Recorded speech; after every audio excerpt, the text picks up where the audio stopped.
Hey, welcome to SEAS Backstage, your all-access pass to everything you need to know to design, produce, and inspire your next event. I'm your host, Troy Peters, SEAS Productions' very own Chief Experience Officer, here to guide you through the world of live event production. Remember to subscribe to the podcast at seaspro.com/backstage or wherever you get your favorite podcast so you too can get backstage and learn all the secrets. On today's podcast, we're joined by Ben Lockwood, CTS, Director of Client Relations at Warp Speed Technologies. Warp Speed Technologies is a company that I've partnered with for many years and look forward to having SEAS partner with here on some projects that we're working on for 24. And you guys have been on the leading edge of presentation management, content, capturing content, and now you're even branching into some of your own AV and full production. So, and you're doing this across the country. And let's talk a little bit about how you got into this. We kind of came from the same world where we both worked for an association in Washington State for many years and kind of just realized how much we loved the production side and then got back into the production side. But tell us a little bit about your story, how you got involved with Warp Speed, and then we'll get into what Warp Speed does. Okay, sure. Yeah, and thank you for having me. This is great. We similar backgrounds in working for the association side. That's before Warp Speed. I did that for just over a decade, and most of that time was being kind of the go-between between the staff of the society and the AV company. So I would learn what needed to be, or what people wanted for this room, this event, this whatever. Take that to the AV company. Come back. We're like, this is going to cost this. We only want to pay this much, It was really or being what the is middleman. this? I don't know what an XLR, whatever this is. Yes, And why exactly. Why is it $125? Right? Yeah. Well, if you want a mic, you're going to also need this piece of equipment and this Right. and that. Like it's not just simple. But I really got to enjoy working with the AV crew and learning more about the gear and playing with the gear as much as I could. Most of the time, I had to watch other people set stuff up and do all that. And I wanted to be a lot more hands-on with it, and really, I felt more comfortable being the one on the customer service side, I guess, rather than demanding what I wanted for different things. It's more comfortable for me to be the one to provide that. Right. So I liked that idea of You like providing the switch. that and giving, Yes, and being like, helping find the solutions. Right, exactly. Let me see how I can solve your problem Yeah. and find a creative way to do this. So I think it was very similar, and I loved the time that I spent with that association with you there, and kind of like we worked together to sort of build that speaker ready room and manage our AV company that was kind of coming in to support us, and I think it was very similar where it was like, I really loved this. I loved in 2010, I think we designed this experience with the laser and created this welcome reception. And we did it again, the 3D one. And really, because those were the things that were founded through this association and really kind of developed through the association. So being a part of that, being able to come up with an idea, but then have somebody else facilitate it for you, I did feel like I was missing something. Whereas I want to be the one facilitating instead of here's our idea, you guys go build it and then bring it back to us. I've really enjoyed being the one that, either presents an idea or then, here's an idea and it's oh, okay, this is how we're going to do it, right? We're working on a project right now where a client wants to create the northern lights on the top of a skyscraper. And so it's well, how do we do that? How do we make an event that's outdoors look like it's on top of a skyscraper or look like the Northern Lights? Right. And so just to have that nugget of an idea and then sort of be on the production side now and come up with figuring out how to do it. We're going to do these vapor flame cannons that shoot water vapor into the air and then project this Northern Light sort of array through it. Very Disney-esque kind of style. Yeah, that's great. But it's super cool to come up with those solutions, right? So tell us a little bit about Warp Speed. I love you land on your homepage. I was just looking at your website today, and I love that you've got the slogan there: the art of AV and the science of cutting edge software. The art of AV with the science of cutting edge software. Yes. So explain a little bit more about that, and then let's talk about what that sort of that mission or that slogan means, and then let's talk about what it is you guys do. Sure. So one of the things that I'll start with saying one of the things that attracted me most to Warp Speed was the size of the company. I mean, the association, a couple hundred employees. If you had an idea or wanted to make a change, it was to the ad hoc committee, to the subcommittee, to the main committee, to, couple years later, maybe it happened. Right. And Warp Speed, when I joined, it was 3.5 people working there. And like, if I had an idea, like, okay, sure, let's do that tomorrow. Yeah. Or let's see if we can make this change. And we're still able to do that, I think, because what sets us apart is the focus on software. So when a client has something they need to change or add or whatever, we look at the software first. We've had one where usually we record content and audio, and then sometimes they want video, and they're like, well, we'll just send a video feed to this laptop, and then we'll record the other stuff here. And I was like, no, we'll do it all on one laptop. We'll Right. find a way, and then we only need one piece of equipment in there. We only need to charge for this one setup, and we can make it happen. And doing overflow rooms, it was well, what if we try? That was a request that I put to Warp Speed one time, and they'd never done it before. And they're like, all right, well, let's see if we can just make this happen. But yeah, the software solutions, I think, is what makes us a little special out there. I totally agree. And having worked with you guys on many times and sat on calls with clients where clients were asking, like, how can we instantly stream this to another room? I think I remember where it was like, well, we can't, but we can figure it out. It was always like it was never a can't. It was always you know what? Let's figure this out. Right. And it was like that's such a great approach to take, where you're just not saying, no, we don't fit that mold. That's not how you fit with us. You're very adaptable and nimble, like you're saying, by being a bit of a smaller, team that can be like, okay, yeah, let's figure out how to do that. Right. Like that's such a great model. Yeah. I think it started with the presentation management side and just accepting presentations. So we have a Mac-based system that's also running Windows, because we want to accept everybody's files as they are. So whether they're using Keynote or PowerPoint or Right. PDF or PDF, Prezi, Google Slides, Right. all of that we can take in. Where a lot of them, it needs to be a PDF. Right. If it was a Mac file ahead of time, or something like that, or they need 2 machines in the room or something. But we're, just trying to make everything except for Linux work. Right. Okay. Sounds good. The penguin. So let's talk a little bit about what you guys do. So part of it is presentation management. So let's start there.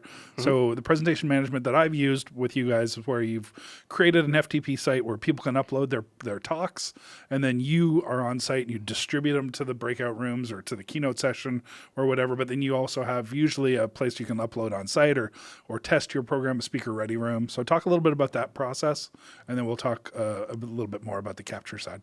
Sure. Yeah. So for clients who want it, we'll create a site ahead of time, and then presenters can upload at their whimsy. Okay. And we'll collect all of those presentations, usually turn it off the day before we'll open up on site. That way, those presentations that we have, we can throw into the system on setup day, and then we'll have, however many laptops we need and speaker ready for people to upload. And that's also just a come and use yourself system.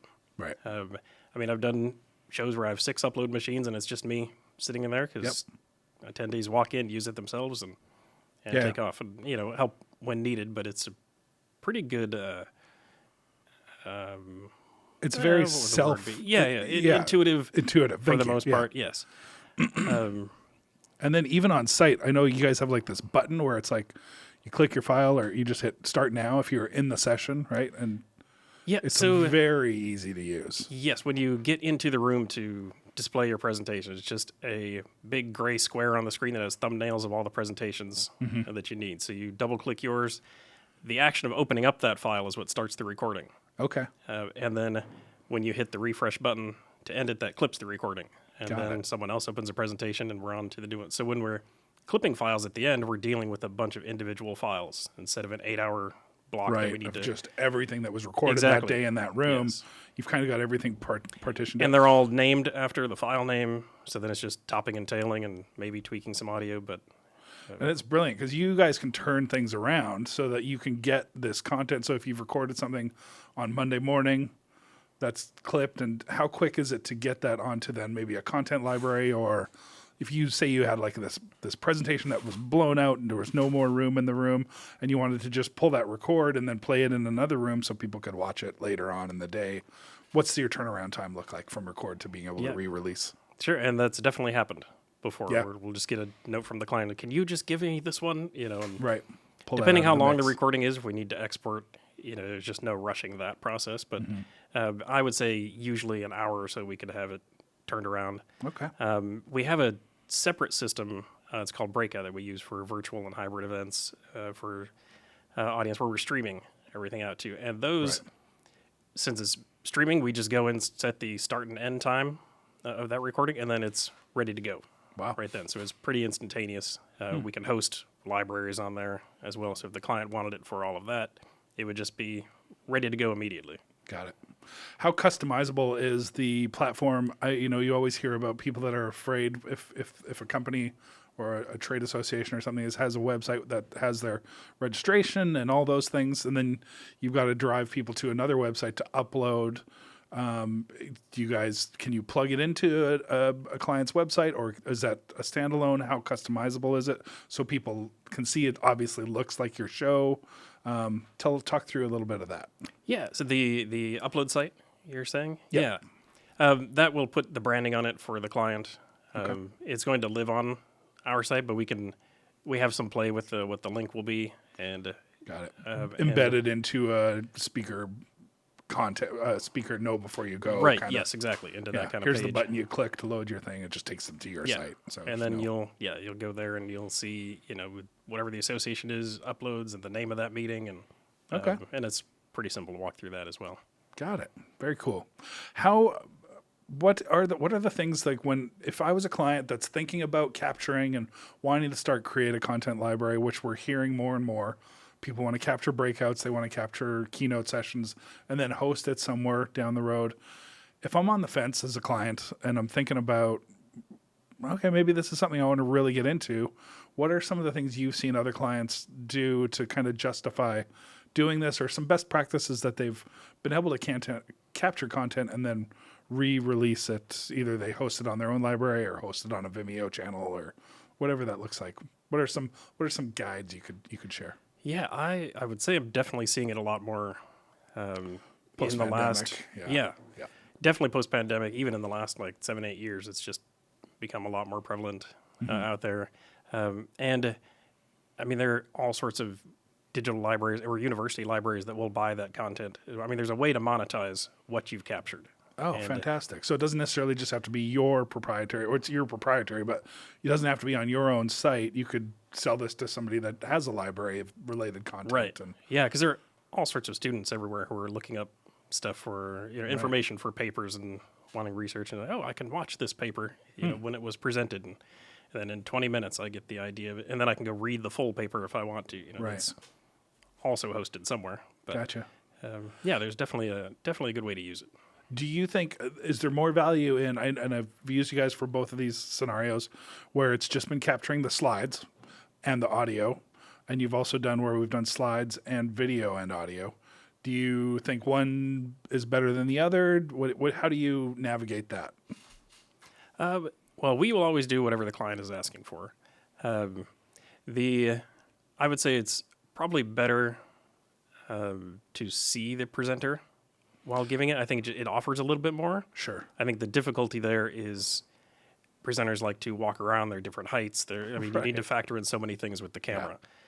So for ease, audio and content, pretty simple and pretty straightforward. Presenter can walk around. As long as they have a mic on, we're still getting everything that we need. Yeah. What about venue needs? What about when you're working with a venue? Say I want to go in and I've got 20 breakout rooms. I want to capture everything from those rooms. I also want to use you guys for content management, presentation management. So sending from a central source out to each of those rooms. What do I need as a event planner? What should I be talking to my venue about? Obviously, internet is something you need, but give us a little more specifics. Yeah, internet we could use, or we could bring our own. And bridge that in. What we prefer is a VLAN, a dry VLAN system. Doesn't need to have internet on it. And that just, if there's a drop in each room and in speaker ready, then we have connectivity to everything. Got it. But sometimes so you don't necessarily need internet in every single room. You just need a way to get the signal from your server, basically, to those rooms. And that can just be, and when we say VLAN, for those that don't know, it's just basically a wire that goes from this room to that room. Yeah, so it creates a network where we can then talk to every laptop in all the rooms and send content. Now, we've definitely worked with facilities where whoever the in-house IT company is, it's 600 to 900 a drop in rooms. Yeah. And then we work with the client and say, okay, well, we have a couple other ways that we can do it where we can just go without all of these drops, or we need 3 drops, and then we'll find a way to wirelessly get these rooms to talk to each other. Yep. It was just another creative solution that we do. I mean, I did one where we used none at all because it was just so expensive, and I was like, all right, I think we'll figure out a different way. We'll charge a little bit for setting up our own network in there, but it's going to be 10,000 less than this company I won't name would charge. Yes. Yeah. What we used to call sneaker net, where you run around with a USB drive wearing sneakers, plug it into each machine. Yeah. Thankfully, we're away from those days. Right. Yeah. Are you guys doing anything in the digital signage world? Like, since you're kind of there already, are you streaming to like kiosks or anything like that? Are you seeing clients do anything on that level? Yeah. Another thing that works well with Breakout, because it'll be streaming all of the rooms at once, is we can pull that up on any website, or not any website, but anything that has internet. We pull up that page and then just double click on a room, and then we're showing that room. Okay. So we can do overflow to a screen, to a digital sign, mobile to device? whatever, to a mobile device. Yes. Yeah. Okay. Yeah. I've watched things that way myself when I need to check on it. Yeah. One of my favorite things has been, I was at a conference a while ago, and it was like there was some sessions that were super early, but I was interested in it, but I didn't want to like make the walk in the middle of summer across Las Vegas that early in the morning. Oh yeah. But then I found I could watch them live, and so I just put it on my phone and went to the gym or had a coffee in my room and caught up on emails and then went to the conference. It's just such a great, I mean, we really want to provide opportunities to learn in our most comfortable way. And some people don't want to be in a room that's filled with 5,000 people.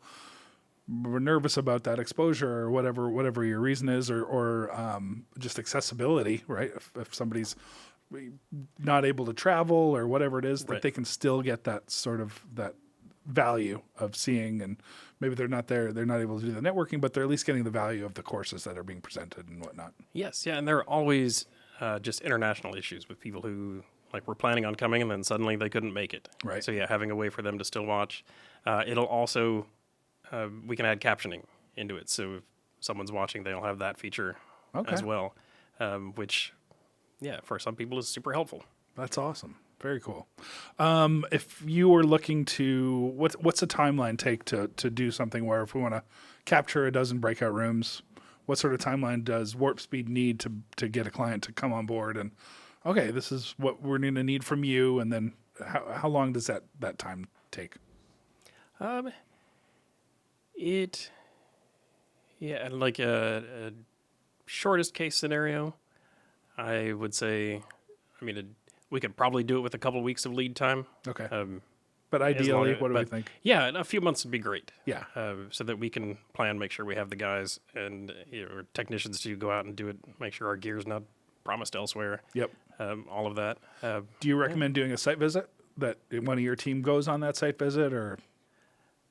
We like to do that. It's not necessary. Usually if we can see a floor plan, right, we can get an idea. See where physically things are laid out. Right, exactly. If it's a scenario, again, where the drops are super expensive or we want to wirelessly connect, we need to know where the air walls are versus the hard concrete walls that we're not going to be able to get through. Okay. Yeah. Makes sense. On site, what's your team look like?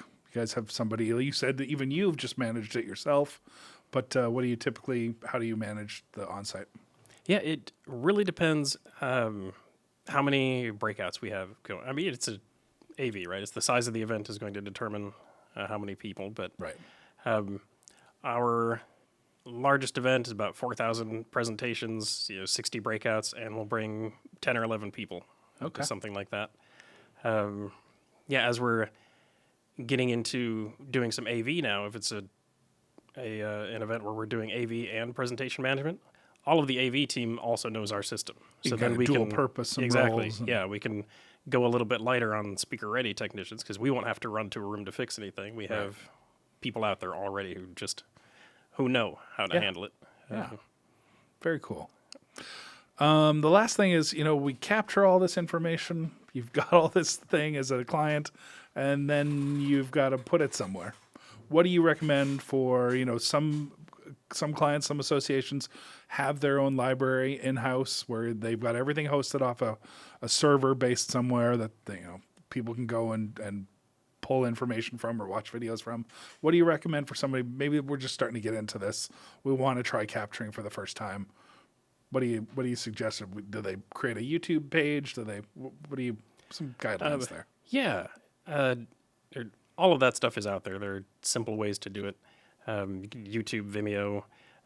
If you're just getting into it, creating your own is probably a tougher ask. And that's where, something like our breakout system could work. Where you guys can host as well. The library's here. We can host it. It's ready for you. But okay. I've seen many clients just go at it on their own. It's a little scrappy that way, I guess. But there's something to appreciate in that too. Sure. Yeah. That's how we learn, right? Yeah. That makes me think of, what about transcripts? So you guys can you pull a transcript from a recording so that then you've got some searchability as well? Yes. Yeah. That's exactly how it is in Breakout. Oh, that's fantastic. So if it's hosted there, it's, how the transcript, you can search by keywords. Gotcha. Yeah. So if I'm looking for, I'm working for the Traffic Safety Services Association or something, and it's like, I want to learn about guardrails, or I want to learn about, you punch in the word guardrail, it'll pull up every talk that's got the word guardrail in it. Yeah, right? That is actually the most searched word in our system now. Guardrail. Yes, I believe it.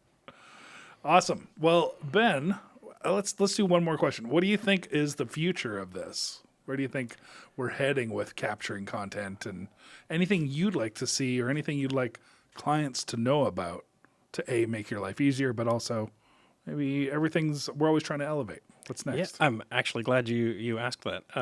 Because there was one other thing that I meant to mention when I came in today and then totally forgot about it. But we're working on essentially turning the upload system into an app now that can be running throughout the meeting. So you don't need to go to Speaker Ready to upload your presentation. The website is live the whole time, and it'll be sent to where it needs to go. Really? Or it's something that we can just hand to an AV company to use, and then maybe we just send one guy for a full event because everything is just kind of handled in the background. Right. We're pretty excited about it. We have a great developer working on it now, and every little thing that he's showing us, we're like, yes, that looks great. That looks great. Very cool. So we're super excited. Then you become truly mobile, truly Right. platform independent, and Yep. Huh. Yeah, that's cool. the idea behind it. I love that. Well, anything else that you want to add? No, I think I'm good. All right. Yeah. How can people get in touch with you if somebody wants to know more? I love that, we sort of share that same world of where we've been involved with Infocom, still are involved with Infocom or Avixa now, audiovisual, the Audiovisual Integration and Experience Association. That's the one. But you've always been an open book. People can just reach out and ask you questions to maybe learn more about that. How do people get a hold of you if they want to ask something? Yeah, sure. warpspeedtech.com. You'll see our whole team. Contact info there. Ben at warpspeedtech.com is me. And yes, I enjoy talking with customers, clients, potential clients, or people just interested. And sometimes I will say, you know what? I have a good company that would actually work better for you. Yeah. If it's just something that's out of our wheelhouse or whatever. But we're big believers in that here too at SEAS Productions, where it's like, look, we could do this, but somebody's going to be able to do this better. I mean, that's the reason we aren't into the content capture side that you are to the level that you guys are, because you guys do it so well. So when we've got a client that's like, we got to record these breakout rooms or do some sort of presentation management, you guys are the go-to for us. So yeah, well, likewise, I'll be like, well, I don't know, but I'll call Troy. Right. And he knows somebody. Yeah, totally. Well, Ben, thank you very much for being on our podcast. This has been Ben Lockwood, Director of Client Relations at Warp Speed Technologies. Thanks again for watching SEAS Backstage. This is your all-access pass to everything you need to know to design, produce, and inspire your next event. Remember to subscribe to the podcast at seaspro.com/backstage or wherever you get your favorite podcasts so you too can get backstage. Thanks again, Ben. It's fun thanks, having Troy. you out. Appreciate it.